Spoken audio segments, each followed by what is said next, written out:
వ్యవసాయ పంటలకు కనీస మద్దతు ధర ఇచ్చేలా చట్టం చేయాలని కోరుతూ జనవరి 17న విజయవాడలో పెద్ద ఎత్తున జరిగే ధర్నాలో రైతాంగం పాల్గొని జయప్రదం చేయాలని ఆంధ్రప్రదేశ్ రైతు సంఘం జిల్లా ఉపాధ్యక్షులు ములక శివసాంబిరెడ్డి విజ్ఞప్తి చేశారు. బుధవారం చెంచుపేటలోని ప్రజా సంఘాల కార్యాలయంలో సిఐటియు డివిజన్ కార్యదర్శి షేక్ హుస్సేన్ వలీతో కలిసి విలేకరుల సమావేశంలో మాట్లాడారు. దేశవ్యాప్తంగా రైతులు తాము పండించిన పంటలకు మద్దతు ధరల చట్టం చేయాలనే ఆందోళనను కేంద్రం పట్టించుకోకపోవడం దుర్మార్గమని ములక శివసాంబిరెడ్డి అన్నారు. కేంద్ర ప్రభుత్వం వ్యవసాయ నల్ల చట్టాలను దొడ్డిదారిన అమలు చేస్తుందని ఆయన పేర్కొన్నారు.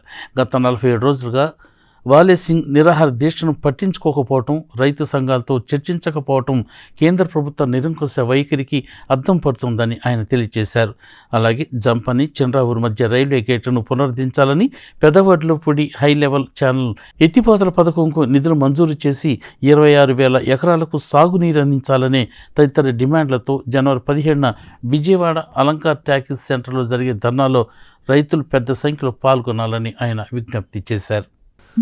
రైతు పండించిన పంటలకు కనీస మద్దతు ధర చట్టం చేయాలని రైతాంగం ఆందోళన చేసింది.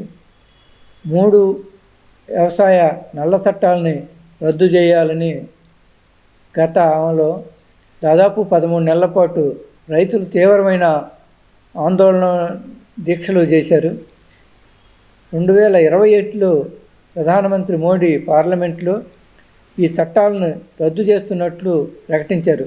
కానీ ఇప్పుడు అవే చట్టాలని నవంబర్ 25 నుంచి మళ్ళీ దొడ్డిదారిన అమలు చేసేందుకు ప్రభుత్వం ప్రయత్నిస్తుంది. ఇది రైతాంగానికి తీవ్రమైన ఆందోళన, ఆవేదన కలిగిస్తున్న పరిస్థితి. రైతు పండించిన పంటకు కనీస మద్దతు ధర ఉంటే రైతులు అప్పుల బారి నుంచి, అట్లాగే ఆత్మహత్యల నివారణకి ఇవి తోడ్పడతాయి అనేది వ్యవసాయ శాస్త్రవేత్తలు, నిపుణులు పేర్కొన్నారు.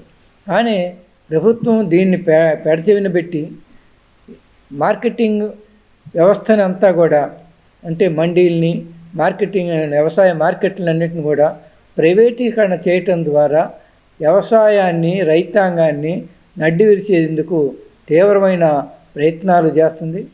ఇది కానీ అమలు జరిగేట్లయితే మొత్తం వ్యవసాయం అంతా కూడా కుప్పకూలే ప్రమాదం ఉంది. అందుకని అఖిల భారత రైతు సంఘం, అనేక రైతు సంఘాలు కూడా ఈ యొక్క మార్కెటింగ్ వ్యవస్థని రద్దు చేసే ప్రయత్నాలని తిప్పికొట్టేందుకు ఆందోళన చేస్తున్నారు. అట్లాగే ఈ నెల 17వ తేదీన విజయవాడ అలంకార్ టాకీస్ ధర్నా చౌక్ సెంటర్లో కూడా ఈ సమస్యల మీద రైతాంగం ధర్నా చేయాలని రైతు సంఘం నిర్ణయించింది. దీంట్లో ప్రధానంగా ఏంటంటే ఈ వ్యవసాయ చట్టాలతో పాటు రైతాంగం కనీస మద్దతు ధర చట్టం అమలు చేయాలని, రెండోది విద్యుత్తు చట్టం ఏదైతే మేము అమలు చేయము, విద్యుత్ ఛార్జీలు పెంచబోము అని ఈ కూటమి ప్రభుత్వం హామీ ఇచ్చింది. కానీ ఇప్పటికీ ఛార్జీలు విపరీతంగా పెరిగిపోయి అసలు సామాన్యుడు కరెంటు వాడుకోలేని పరిస్థితి ఉంది. ఇప్పటికీ